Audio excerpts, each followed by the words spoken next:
حضرت عبداللہ بن زبیر کی حکومت مکہ مکرمہ میں امیر معاویہ کی وفات کے بعد ہی قائم ہوئی تھی، اور انہوں نے یزید کے دور حکومت میں بھی مکہ پر کبھی یزید کی حکومت قائم نہیں ہونے دی۔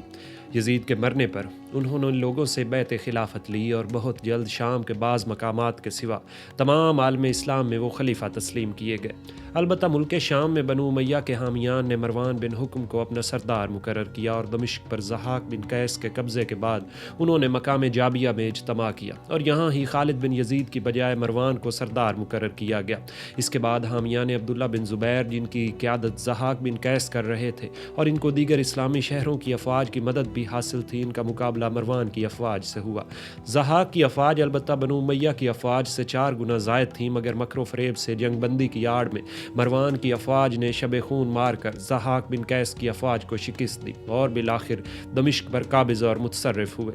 اس زمانے میں عبداللہ بن زبیر کو ملک شام کی حالت کا جو ان کے موافق پیدا ہو چکی تھی صحیح اندازہ نہیں ہو سکا، اور وہ بنو امیہ کی طاقت اور قبولیت کا جو معاویہ کے زمانے میں ملک شام میں ان کو حاصل تھی اندازہ کرنے میں غلطی کھا گئے۔ اگر ان کو بنو قیس اور بنو کلب کی نا اتفاقی اور رقابت اور اپنی قبولیت کا جو ملک شام میں پیدا ہو چکی تھی صحیح اندازہ ہو جاتا تو وہ ضرور ملک شام کا سفر کرتے، اور یہ سفر ایسا ہی مفید ثابت ہوتا جیسا کہ حضرت عمر فاروق کا سفر شام عالم اسلام کے لیے مفید ثابت ہوا۔ اس کے بعد مروان کی خلافت اور بنو امیہ کے اثر و اقتدار کی واپسی بھی ہرگز ظہور میں نہ آتی۔ اگر وہ بجائے مکہ مکرمہ کے مدینہ منورہ کو دارالخلافہ بناتے اور یزید کی موت کے بعد ہی مدینہ چلے آتے، تب بھی نسبتاً ملک شام کے قریب ہونے کے سبب شام کو اپنے قابو سے نہ نکلنے دیتے، اور ضحاک بن قیس، ظفر بن حارث، نعمان بن بشیر اور عبداللہ بن خجدم کو اس طرح مغلوب نہ ہونے دیتے۔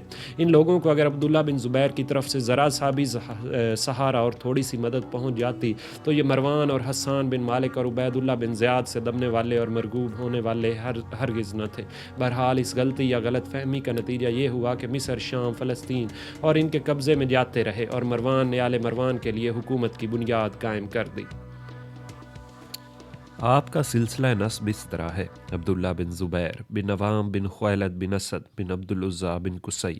آپ کی کنیت ابو خبیب ہے، خود بھی صحابی ہیں اور صحابی کے بیٹے ہیں۔ آپ کے والد زبیر بن عوام عشرہ مبشرہ میں سے ہیں۔ آپ کی والدہ حضرت اسماء رضی اللہ عنہا حضرت ابو بکر صدیق کی بیٹی اور حضرت عائشہ رضی اللہ عنہا کی بہن تھی۔ آپ کی دادی صفیہ رضی اللہ عنہا تھیں جو حضرت کی پھوپھی تھیں۔ حضرت صلی اللہ علیہ وآلہ وسلم کے مدینہ میں ہجرت کر کے تشریف لانے سے 20 مہینے کے بعد حضرت عبداللہ بن زبیر پیدا ہوئے۔ آپ مدینہ منورہ میں مہاجرین کی سب سے پہلی اولاد ہیں۔ آپ کے پیدا ہونے سے مہاجرین میں غیر معمولی طور پر خوشیاں منائی گئیں، کیونکہ یہودان نامسعود نے جب دیکھا کہ ایک مدت تک مہاجرین کی کوئی اولاد پیدا نہیں ہوئی تو انہوں نے مشہور کر دیا کہ ہم نے جادو کر دیا ہے، اب مہاجرین کی کوئی اولاد پیدا نہ ہوگی۔ اس لیے آپ کے پیدا ہونے سے جس طرح مسلمانوں کو خوشی ہوئی، اس طرح یہودان کو رنج و ملال اور ذلت و ندامت حاصل ہوئی۔ پیدا ہونے کے بعد آپ کو حضرت کی خدمت میں پیش کیا گیا۔ حضرت صلی اللہ علیہ وآلہ وسلم نے کھجور اپنے منہ میں چبا کر آپ کو چٹائی۔ حضرت عبداللہ بن زبیر بہت روزے رکھتے اور نمازیں بھی پڑھتے تھے، کبھی ساری رات قیام میں، کبھی ساری رات رکوع میں اور کبھی ساری رات سجدے میں رہتے تھے۔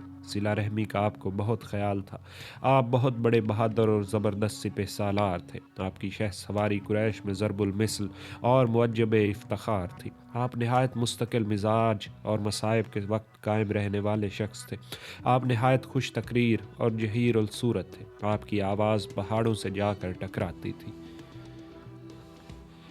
مختار بن عبیدہ بن مسعود ثقفی کا ذکر اوپر کیا جا چکا ہے۔ جب سلیمان بن سرد توابین کے گروہوں کو لے کر خون حسین کا بدلہ لینے کے لیے کوفہ سے نکلا تو کوفہ کے گورنر نے انتظاماً مختار کو قید کر دیا۔ توابین کے بقیت السیف جب کوفہ میں واپس آئے تو مختار نے جیل خانہ سے تعزیت کے طور پر ایک خط لکھ کر بھیجا کہ تم لوگ بالکل بھی غم نہ کرو اور مطمئن رہو، اگر میں زندہ رہا تو ضرور تمہارے سامنے شہداء اور حضرت حسین کے خون کا عوض قاتلین سے لوں گا، ایک کو بھی نہ چھوڑوں گا، اور ایسا خون بہاؤں گا کہ لوگوں کو بخت نصر کا زمانہ یاد آ جائے گا کہ اس نے بنی اسرائیل کو کس طرح قید کیا تھا۔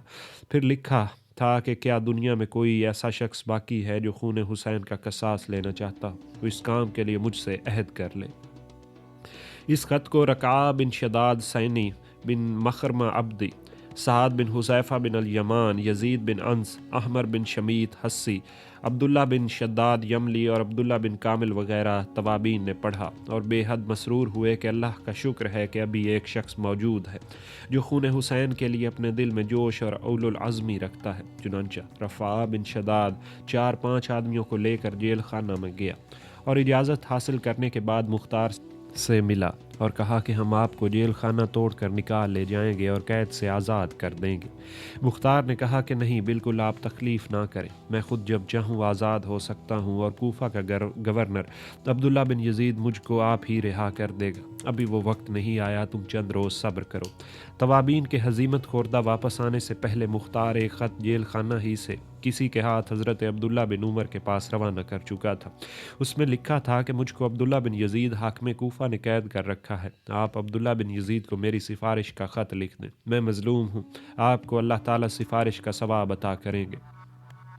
مختار کو یقین تھا کہ عبداللہ بن عمر ضرور سفارش فرما دیں گے اور میں قید سے آزاد ہو جاؤں گا۔ اس حقیقت کو چھپا کر رفاعہ سے اس نے اس انداز میں اپنی رہائی کی نسبت باتیں کی جس سے اس کی کرامت کا سکہ بیٹھے۔ چنانچہ چند روز کے بعد حضرت عبداللہ بن عمر کا سفارشی خط عبداللہ بن یزید کے پاس آیا اور انہوں نے ان کی سفارش کی تکریم میں مختار بن عبیدہ کو جیل خانے سے بلا کر کہا کہ میں تم کو قید سے آزاد کرتا ہوں، مگر شرط یہ ہے کہ تم کسی قسم کی شورش کوفہ میں نہ پھیلا اور اپنے گھر ہی میں بیٹھے رہو۔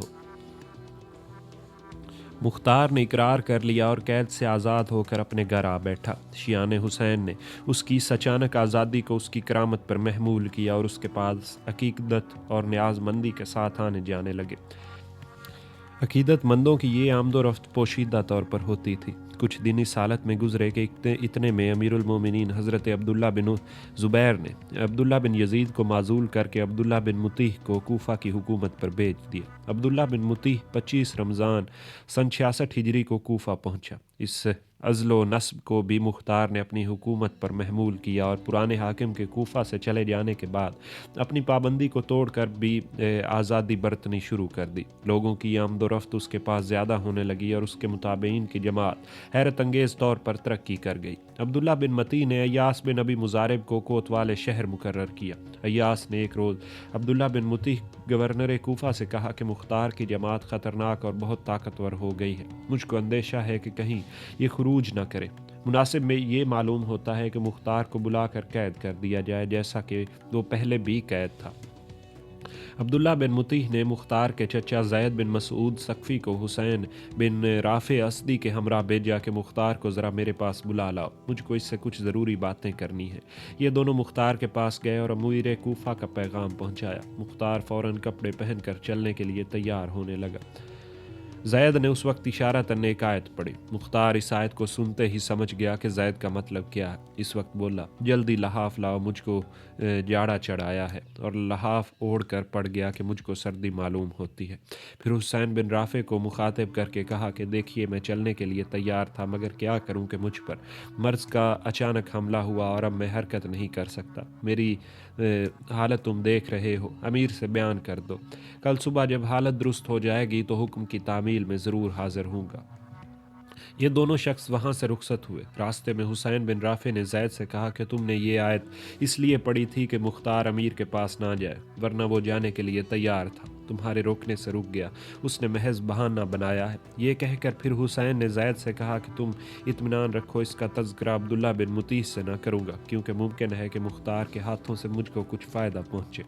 عبداللہ بن مطیع کے پاس دونوں نے جا کر کہہ دیا کہ مختار سخت بیمار ہے، ہم اپنی آنکھوں سے دیکھ کر آئے ہیں اور وہ اس وقت آنے کے قابل نہیں تھا، کل انشاءاللہ ضرور حاضر ہو جائے گا۔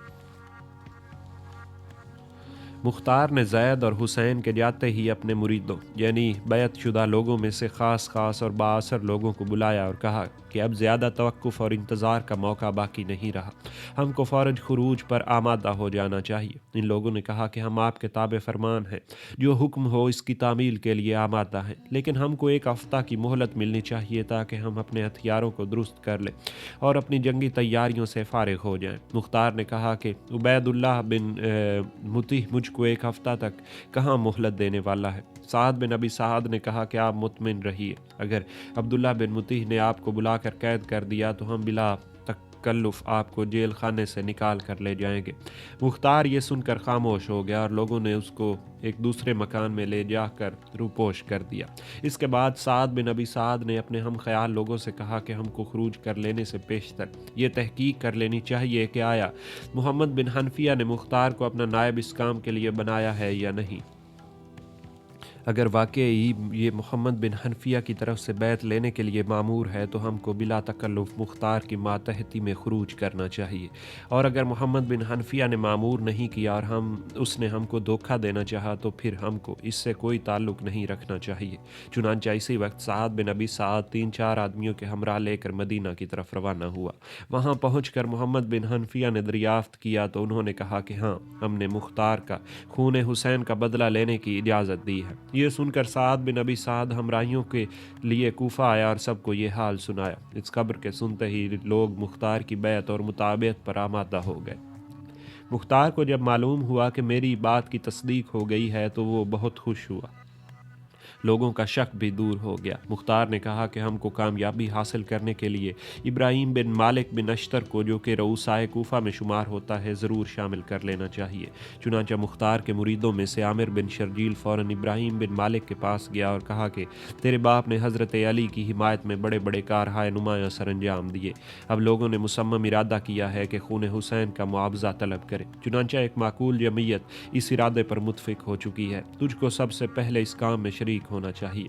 ابراہیم نے کہا کہ میں اس شرط پر لوگوں کا شریک ہو سکتا ہوں کہ مجھ کو امیر بنایا جائے۔ عامر نے کہا کہ محمد بن حنفیہ در حقیقت ہمارے امام ہیں اور انہوں نے مختار کو اپنا خلیفہ مقرر فرمایا ہے، لہٰذا ہم نے مختار کے ہاتھ پر بیعت کی ہے۔ ابراہیم نے کہا کہ اچھا، میں خود ہی مختار سے ملوں گا۔ عامر نے واپس جا کر یہ حال مختار کو سنایا۔ مختار اگلے دن 15 آدمیوں کو لے کر خود ابراہیم بن مالک کے مکان پر پہنچا۔ اس وقت ابراہیم مسلح پر بیٹھا تھا۔ مختار نے جاتے ہی کہا کہ تیرا باپ شیعان علی میں سے بہت نامور شخص تھا اور ہم تجھ کو بھی اپنی جماعت میں سمجھتے ہیں۔ امام مہدی محمد بن حنفیہ نے مجھ کو اپنا نائب بنا کر بھیجا ہے۔ تجھ کو میرے ہاتھ پر بیعت کرنی چاہیے۔ میں وعدہ کرتا ہوں کہ کامیابی کے بعد جو منصب اور عہدہ تو پسند کرے گا تجھ کو دیا جائے گا۔